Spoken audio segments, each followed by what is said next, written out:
This is going to be a little quick tip moment, and I'm going to show you how to make a perfect hole right here for your seat bolts when you have new carpet without ever having any issue with that bolt raveling up. All we're going to be using is a screwdriver, a torch, and I have here a 13mm socket on some vice grips, and that's all you'll need. So go ahead and follow along, and I'll show you exactly how to make that carpet perfect every single time. Now what I'm going to show you is a little trick to prevent your carpet ever raveling up around your bolt holes when you make the holes for your seat.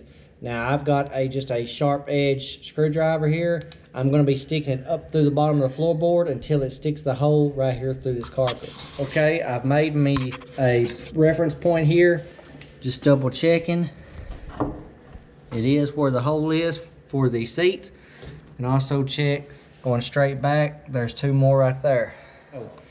To make this right here, all you need is a good socket and a torch. So we're going to torch the end of that socket till it's red hot.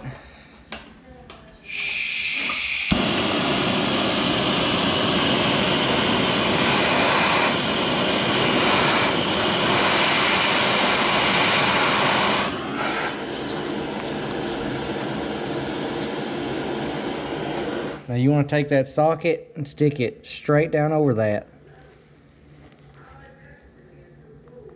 Now you have a perfect circle burn into your carpet all the way to the floor.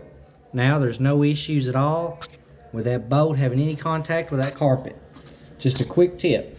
Okay guys, well what do you think? Is that a perfect little quick tip for you? Well, I hope it helps you out on your project if you haven't already done this. But a lot of times you tend to put that screw in there and it'll ravel up and it'll pull your carpet all the way out of the way. And by that time you've already ruined your carpet. But I hope this helped you guys out. Thanks for watching. Don't forget to share, like, comment, and hit that thumbs up button there and the heart. And I'll see you on the next quick tip or next project.